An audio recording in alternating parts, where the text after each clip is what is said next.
बहुत समय पहले एक सुंदर और रहस्यमय दुनिया थी जिसे इंद्रधनुषी लोक कहा जाता था।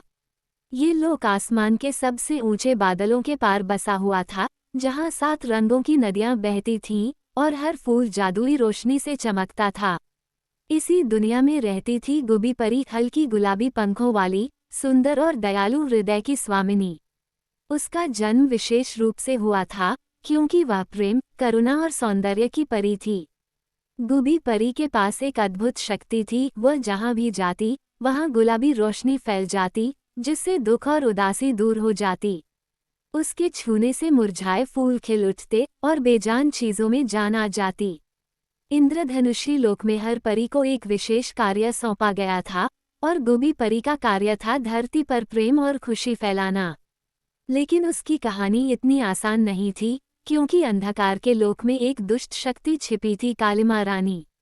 वह दुनिया से सारे रंग और खुशियां छीनकर उसे अंधेरे में बदलना चाहती थी। वह गुबी परी की शक्तियों से डरती थी, क्योंकि गुलाबी रोशनी उसकी काली शक्तियों को मिटा सकती थी।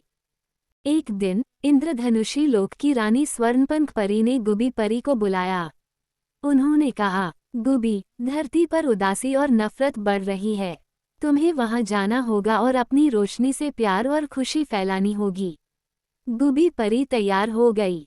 उसने अपने गुलाबी पंख फैलाए और एक चमकते हुए बादल पर सवार होकर धरती की ओर उड़ चली। जब वह धरती पर पहुंची तो उसने देखा कि वहां के लोग परेशान और उदास थे।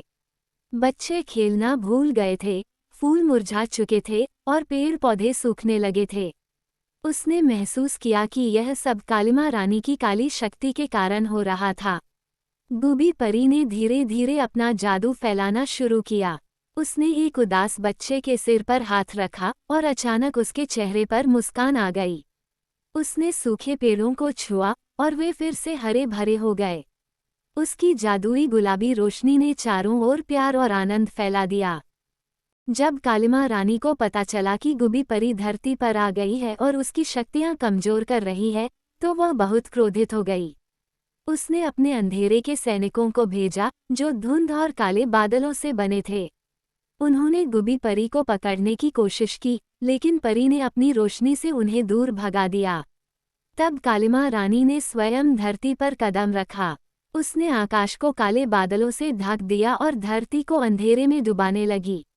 गुबी परी ने अपनी पूरी शक्ति से कोशिश की, लेकिन कालिमा रानी की ताकत बहुत बढ़ गई थी। तभी धरती के सभी लोग एकजुट हो गए। उन्होंने गुबी परी का साथ दिया। बच्चों ने हंसना शुरू किया, फूलों ने और ज्यादा खिलना शुरू किया और लोग एक दूसरे से प्यार से पेश आने लगे। ये देखकर गुबी परी की शक्ति बढ़ने लगी। गुलाबी रोशनी इतनी तेज हो गई कि कालिमा रानी अंधेरे में समा गई। धरती फिर से उज्ज्वल और आनंदमय हो गई। जब गुबी परी ने देखा कि धरती पर फिर से प्यार और खुशी लौट आई है, तो उसने सभी को अलविदा कहा। लेकिन जाने से पहले उसने एक वादा किया, जब भी तुम्हें प्यार, आशा और खुशी की जरूरत होगी, मैं हमेशा तुम्हारे दिल में रहूंगी। प्यार और अच्छाई से जियो और मैं हमेशा तुम्हारे साथ रहूंगी। इसके बाद गुबी परी वापस इंद्रधनुषी लोक चली गई, लेकिन उसकी गुलाबी रोशनी हमेशा धरती पर बनी रही। तभी से जब भी कोई सच्चे दिल से खुशी और प्रेम फैलाने की कोशिश करता है, गुबी परी की जादुई शक्ति उसमें समा जाती है। और इस तरह गुबी परी की कहानी अमर हो गई, जो हमें सिखाती है कि प्रेम, आशा और अच्छाई से हर अंधकार को मिटाया जा सकता है।